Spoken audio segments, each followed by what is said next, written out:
For the first time in American Motors history, we have a diesel engine option for domestic Jeep models. Chances are most of you know very little about the diesel, and what you do know may well have been influenced by the noisy, often trouble-plagued engine developed in the late 70s by General Motors in response to the growing public awareness and demand for diesel-powered automobiles. Normally, I think diesels are ideally suited for either people that were beatniks in the 50s, college professors, or dangerous psychotics with chainsaws. There are some exceptions to this. General Motors diesels are not one of them. On the other hand, you and many of your potential diesel customers might have a different appreciation for the diesel, an appreciation gained from a familiarity with the likes of Mercedes-Benz and Volvo. These two European imports have been able to wrap their diesels in images of excellent engineering, reliability, and quality. So well has this image been implanted in the public mind that today many of the same people who have been buying gasoline cars also have a $34,000 diesel in their garage. What manufacturers like Mercedes-Benz and Volvo have proved is that if you can build a diesel engine that delivers superior fuel economy, has low maintenance requirements, and at the same time provides gasoline engine-like performance on the highway, you've got a market for your vehicles. The Renault-built and designed diesel engine was developed to appeal to those people who will choose a diesel engine if it meets their demands for quality and performance. Possibly the most important criteria is performance. Will it accelerate quickly on the highway? Will the power be there when you need it to pass? Our objective was to provide a diesel engine which nearly equates to the baseline gasoline performance that the market is used to or accustomed to. We believe we've accomplished that with this engine. And have we? Well, listen to what some automotive writers and 3 of your fellow dealers had to say about the new Jeep diesel performance. This is pretty good by gasoline standards. It had a lot of torque, and we were on a section of road that had marginal traction at best. I've driven the car also on pavement, and there it's actually I find it better than the 2.5-liter 4. It has more than adequate power. It's smooth on the highway. You can pass people without downshifting and praying. Once the vehicle is moving, you really don't know that there's a diesel under the hood. Off the road, generally diesels run out of RPM just exactly where you want them to have it. This one doesn't seem to, so I didn't spend a lot of time in low and second gear. It was like driving any good, fairly high-performance gasoline engine. It seems to have plenty of mid-range performance. It's quite good. I was impressed. What was really impressive was the power. I was expecting it to be a little bit sluggish, and I felt that the car operated like it had a 6-cylinder engine in it without diesel. It had plenty of power. Power-wise, you could go across the top of the mountain as fast as you really wanted to go. You were not restricted for power. The engine would pull down to about 1,200 RPM. You'd want to downshift about that, but then you just stand on it and you're right back up to 4,500 instantly. So it's got a good RPM range and it handles real well. To give you a better idea of how our diesel performs, we made some head-on-head comparisons. On the left, a 4-cylinder Cherokee with standard transmission. On the right, the 4-cylinder turbocharged diesel. Through first gear, they're nose to nose. In second, the diesel doesn't give away a thing. Only at the top of third gear does the gasoline engine start to pull ahead. Anyone who knows diesels will tell you that this is an impressive performance. Here's another comparison test. On the right, our 2.5 4-cylinder gasoline engine. On the left, the diesel.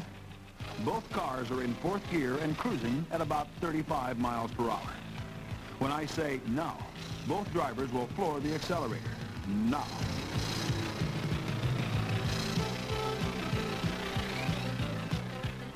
There you have a demonstration of what turbocharging means to highway performance.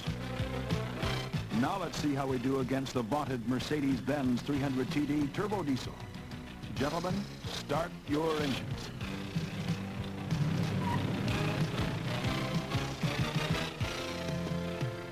As you look at this race, you can understand why we say that this diesel was designed to perform like a baseline gasoline engine. Need we say more?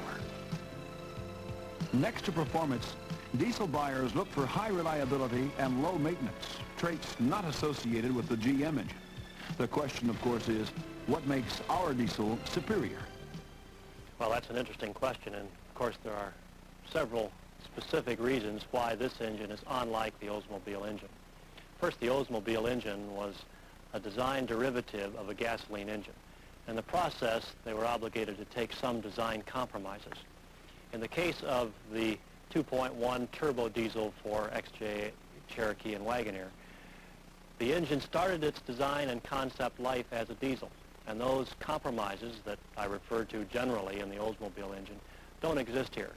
We have an engine that started its life as a diesel, will always be a diesel, and it will survive the diesel test of durability and performance. Because of the nature of the diesel engine, it makes more noise than a gasoline engine. Diesel customers expect this, and they're willing to accept more noise on the outside, but they won't accept more noise on the inside. The first thing that impressed me was getting into the car and starting up the engine. Generally, the diesels I've been in are quite noisy. With the window up, you cannot hear the diesel at all in this car. It's exceptionally quiet. I was quite impressed. The first thing I was afraid of it would be noisy, and the car's not noisy. Inside the vehicle, we had the windows up and the air conditioning on, but the noise level was less than my V6, much less. Finally, diesel customers expect excellent mileage.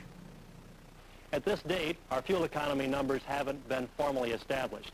However, we have reasonably reliable estimates, and I'm prepared to offer them to you today. The manual transmission 5-speed version is expected to reach 31 miles per gallon city and 36 miles per gallon highway. We expect those values to greatly exceed any competitive offering. There is one other small quirk in the fuel economy labels for 1985, in which EPA has mandated a fudge factor to be applied to all of those values. It will apply to our numbers and, of course, to all of our competition. Once the fudge factors are applied to those 31 and 36 mile per gallon values that I gave you a moment ago, the label values are expected to be 28 city and 28 highway. Again, these will be better than the competition in any area. Not everyone is a diesel customer. Yet we know that there is an important segment of your market that is interested in having a diesel option. Our objective was to offer them the kind of diesel they have come to associate with European technology, and at the same time, provide the type of on-road performance that people have come to expect with the baseline gasoline engine. Once you drive a Wagoneer or Cherokee with this new engine, we think you'll agree that we met and even exceeded our objectives. I've driven the car about 15 miles. I've been on different types of roads. I've been on some curves, hills, had it out on the expressway. I was particularly impressed with the way it goes through the gears, ample power in the lower speeds, and very quiet and comfortable at the cruising speeds. Anytime you have a vehicle that's selling as well as the XJs are, any addition you make to it, whether it would simply be the Laredo trim level or whether it would be a new engine, is going to be plus business. I found the vehicle to be very, very tractable. It went where you pointed it. It was very receptive to throttle-induced oversteer.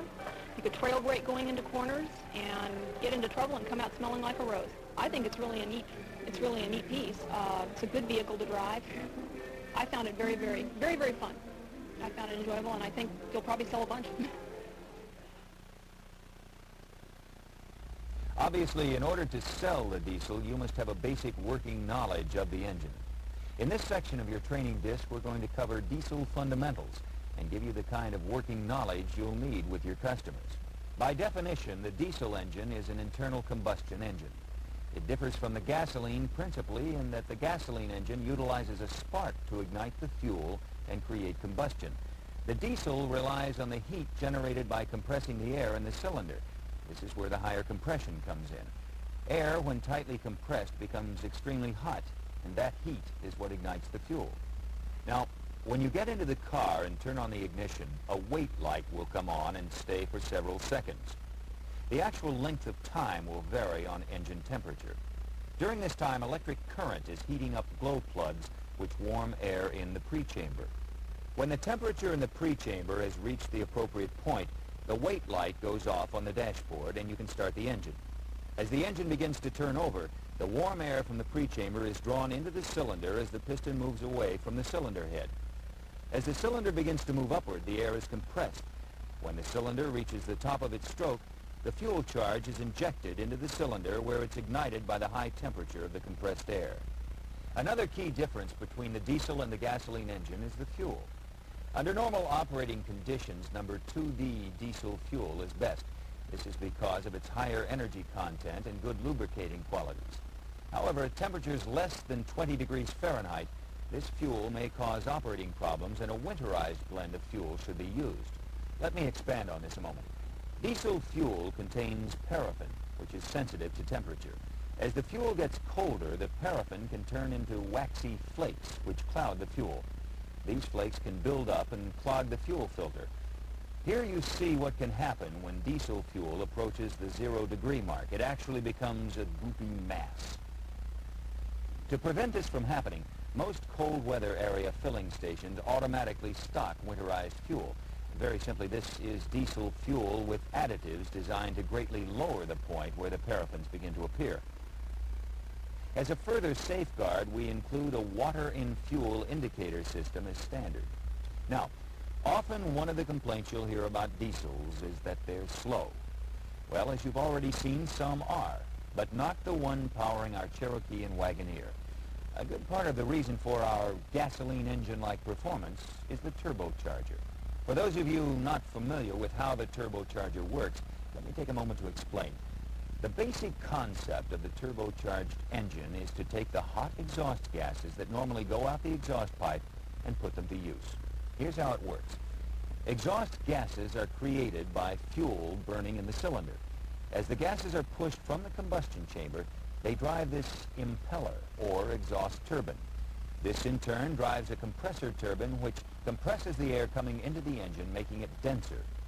This denser air is mixed with the fuel, which literally creates a bigger bang, and thus more power per stroke.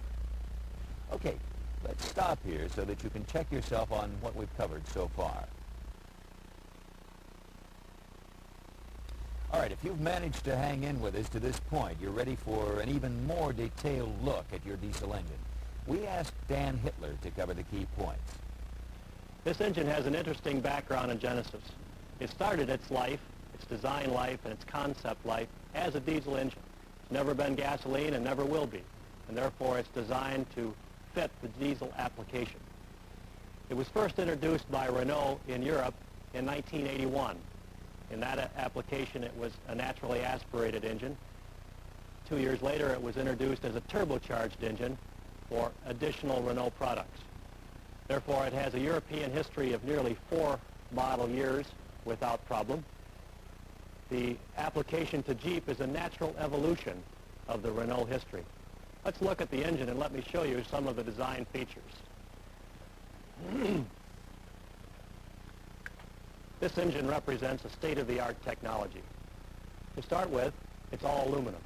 The cylinder block, the cylinder head, all major components are aluminum. Secondly, it's overhead cam. From this view, you can see the cam drive sprocket driven by this belt. Again, part of the high technology image. The engine is turbocharged. In this case, we employ or apply a Garrett T2, again, state-of-the-art technology. For convenience and for performance, we have applied a Bosch injection pump. We picked Bosch because the Bosch service organization and the Bosch reputation is prominent worldwide. The engine is also equipped with an intercooler, although it isn't convenient to show that in this view. I'll cover that in a few moments. Let me summarize what Dan has said so far. As we noted earlier, this engine was designed to be a diesel from the very outset. It's an all-aluminum, state-of-the-art design. As Dan will point out later, it has the conventional wet liners, which means there is a cast iron sleeve inserted into each cylinder. The engine also features an overhead cam, a Bosch fuel injection system, and a Garrett T2 turbocharger. Okay, let's go back to Dan. I mentioned the intercooler. Let's go back to the vehicle installation where I can show you more clearly how it fits into the whole picture. The intercooler is part of the turbocharger application. In this case, we've turbocharged for increased performance. However, in the process, the turbocharger heats the inlet air. The heat reduces the quantity of air that the engine can consume, and that's not good for performance. So in this very contemporary system, we have routed the air from an inlet under the headlight next to the grille through this duct into this heavy-duty air cleaner. The air is then filtered and then routed from the air cleaner to the turbocharger. When it reaches the turbocharger, it is compressed or pressurized, but it's also heated. So instead of allowing that heated air to go directly into the engine, we route the air back to this intercooler, where it is subsequently cooled. Once it's cooled, we then route it or plumb it directly to the intake manifold and allow it to be consumed by the engine. This is one of the several steps we've taken on this engine to provide outstanding performance. This engine has a power rating of 85 horsepower at 3,750 RPM. It also has a peak torque rating of 132 pound-feet of torque. Let me give you a reference for that torque value. By coincidence, the 132 pound-feet of torque peak is exactly the same as the peak torque of the 2.46 AMC four-cylinder gasoline engine. Although the power is a bit less at high speed, it should have the same low-speed performance and mid-range performance as the AMC four-cylinder. In fact, that reflects a bit of our philosophy on this engine. Our objective was to provide a diesel engine which nearly equates to the baseline gasoline performance that the market is used to or accustomed to.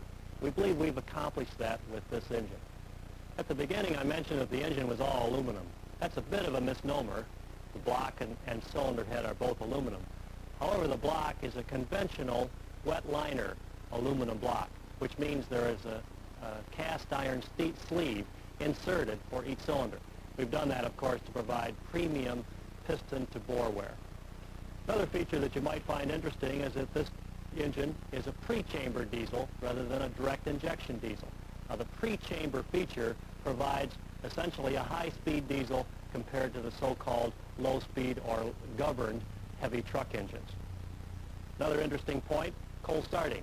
We've incorporated a preheater for quick starting or quick warm-up. It's required in all diesels. You'll find that the turnaround time or the heat time is extremely low. Let's stop here to summarize.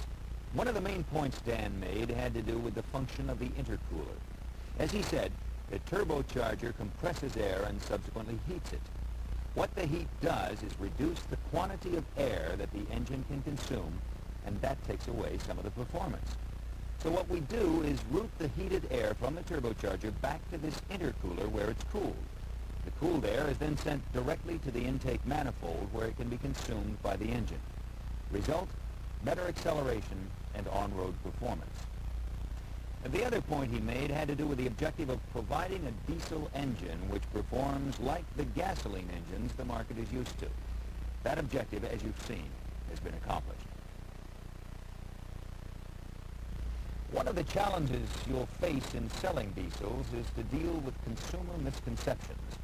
And these misconceptions will often take the form of a sales objection, and you need to be ready to answer them. We're going to give you several of the most common objections and suggest how you should answer them. Diesels are noisy. Well, it's true that diesels are noisier than gasoline engines. This is due to the higher compression ratio. But the fact of the matter is that some diesels are noisier than others, both on the outside and the inside. As you can see in these series of noise measurements, the noise drops off dramatically once you get inside the vehicle. However, tests aside, the only way to counter a noise objection is to put the customer in the Jeep and go for a ride. We think their reaction will be much like that of the writers and dealers we interviewed earlier. With the extra sound insulation we've added, we have one of the quietest diesels on the market. The first thing that impressed me was getting into the car and starting up the engine. Generally, the diesels I've been in are quite noisy. With the window up, you cannot hear the diesel at all in this car. It's exceptionally quiet. I was quite impressed. The first thing I was afraid of that would be noisy is the car's not noisy inside the vehicle. We had the windows up and the air conditioning on, but the noise level was less than my V6, much less. Diesels smoke. The only time a properly performing diesel will smoke is under heavy load or when the engine is working extra hard. At those times, you will see black smoke. At normal idle or cruising, there should be no smoke. If you do see black smoke, that's an indication of unburned fuel, and it usually means that the engine is getting more fuel than it needs. This can be easily remedied by the service department. Diesels are hard to start in cold weather. With proper fuel in the tank and with the assist of the preheater, cold weather starting should not normally be a problem. If you live in a climate where the temperature is likely to drop below zero and the Jeep is going to have to sit out all night, then the engine block heater and battery heater, which are both standard, will prove to be of value. In most cases, if you have a problem starting in very cold weather and the starter seems to be turning at normal speed, you should turn the key to off after the warning lamps go out. Wait a moment and then turn the key back on. What this does is give the glow plugs greater opportunity to warm the pre-chamber. Diesels are slow. That may be true with many diesels, but once you get behind the wheel of our turbocharged diesel, you'll find that it has excellent acceleration and on-road performance. Diesel fuel is hard to find. With the popularity of diesels, there are plenty of filling stations offering diesel fuel. And when you're on the highway, you know that even if all the filling stations are closed, those service areas catering to trucks will always have diesel fuel. Well, there you have a crash course in the fundamentals of the diesel engine. You're going to find that many of your diesel prospects are previous diesel owners. They understand the basics of the engine, and in some cases, while they love the economy and durability offered by the engine, they've had problems. In selling to these people, you're going to want to find out what kind of experience they've had and then gear your presentation accordingly. To further help you in your sales efforts, we've included a special question and answer section in the Information for Consumers segment of this disc that should prove helpful in dealing with customer questions, concerns, and objections.